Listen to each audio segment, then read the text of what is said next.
Good morning and welcome back to the Social Stack 66-Day Challenge. Get started in social media. I'm Amy Stack and today is day 65 of our challenge, how to stay consistent on social media. In this challenge, you will learn 4 tips on how to do just that.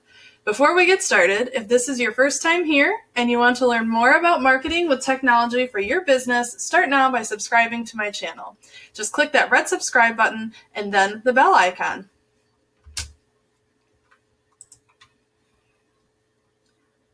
So if you haven't already guessed, consistency is key.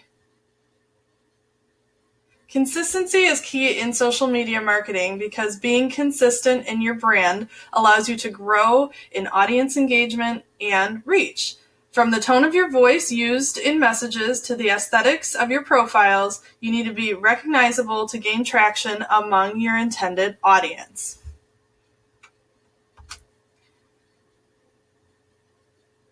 So my first tip for you is to keep the big picture in mind. You can see as I have this quote up here, the secret of success is consistency of purpose. So without a defined purpose or goal, there's nothing really to guide your content towards. So the first thing you need to do is identify your brand. Ask yourself, what am I or do I want to be known for? Go ahead and write that down. Then I want you to make a list of things that you love. These don't have to be related to your business at all. Having a mix of both is perfect. So go ahead and start writing some of those things down. And once you've got a good list, I want you to pick 3 to 5 things that stand out to you the most and make sense in your business. And then you're going to steer the vast majority of your content based on those buckets. For example, if you are a coffee lover, a parent, and you love home makeovers and interior designs, you play tennis, and you serve veterans. Those are a great mix of personal and professional interests and things that you can steer your content towards. People want to get to know you as a person, and as you share what your interests are personally, others that have the same will be drawn to you. So that will help you attract clients that you are already having things in common with and will get along with. So the third thing I want you to do is to picture your ideal client and craft your content specifically for them. For example, if you're gearing your post towards sellers, you can try something like this. You can post a picture of a beautifully staged interior of a home and say something along the lines of, is your family outgrowing your home? Would you love to come home to a space every day where there's plenty of room for your kids to play? Join me for a cup of coffee at a local coffee shop, just drop that name in there, where you can tell me your needs and I can share what the current market means for your home value. Do you see how that's much more personal than are you looking to buy or sell? So keeping that big picture in mind with every post and really guiding the content is the first step to staying consistent. Step 2 is to stay visually consistent. You want to ensure that your images have a steady feel by applying the same filters and using the same colors and fonts consistently so your images tell a uniform story. Got a couple of samples of these are all Instagram pages. It's just a nice layout to show that consistency. But you can see how each of these 3 different profiles really tell a story.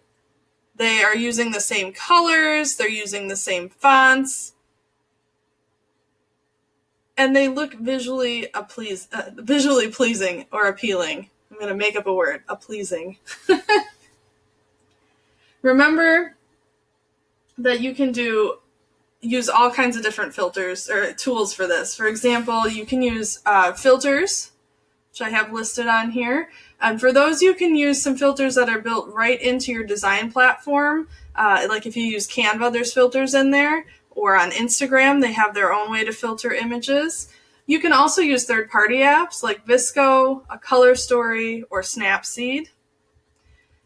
And then you want to go ahead and save your brand colors and fonts in your design platform so that they're easy to access all the time. And then you don't have to waste time scrolling and scrolling and scrolling or copying and pasting color codes and things like that. So by saving those into your design platforms, that will save you a lot of time and again, help you stay visually consistent.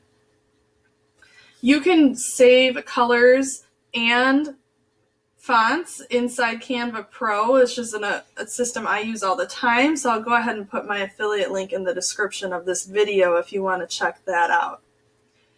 Remember to keep your big picture in mind for your visuals as well. Add shots of you playing tennis at the local courts or hanging a closing gift of an American flag with your veteran client out on their new front porch.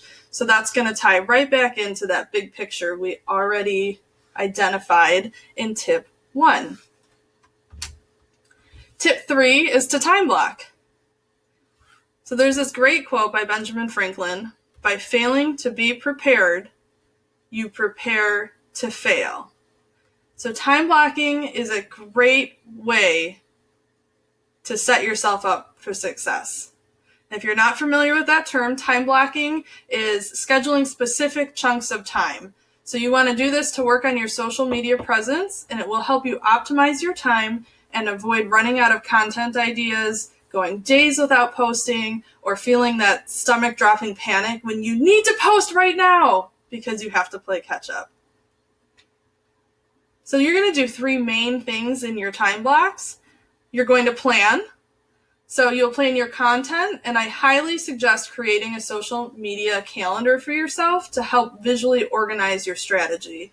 You can even give a theme to each day to help you organize when you post, to avoid posting 10 just solds in a row. So a very popular one that people are familiar with is Motivation Monday or Throwback Thursday. Those are just like daily themes you can use. You don't have to tell your audience that those are your themes, but you can put that on your calendar to kind of trigger you to put any content that you've kind of saved into the correlating days so that you don't end up with 10 of the same types of posts in a row.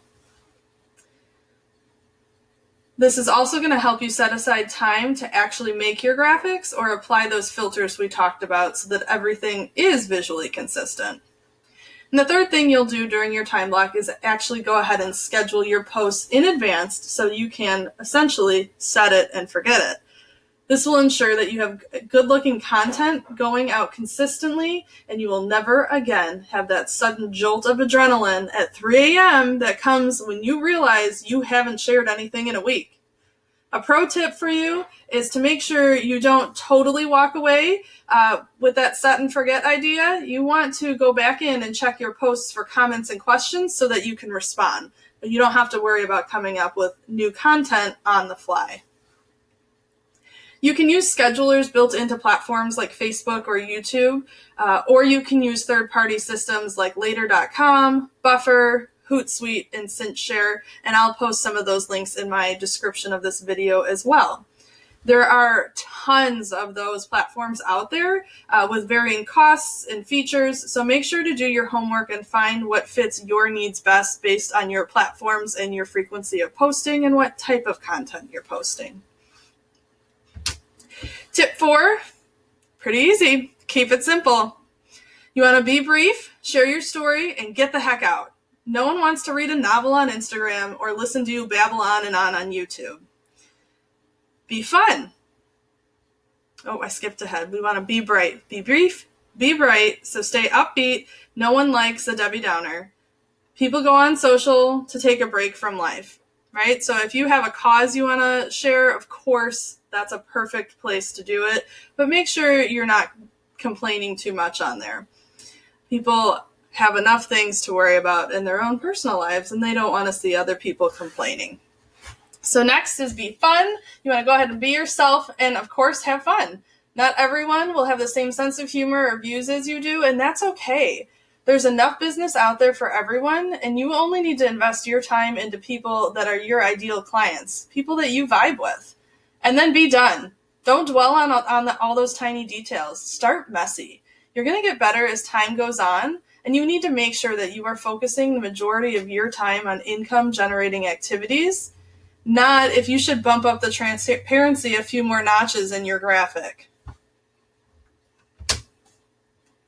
Now I want you to go ahead and tell me in the comments which tip you found the most useful for your business today. Did you like keeping the big picture in mind, staying visually consistent, time blocking, or keeping it simple? And that'll conclude our training for the day. So join me tomorrow at 7:30 a.m. for our last challenge. We're going to talk about how to beat those algorithms and make sure your content gets seen. I'll see you then.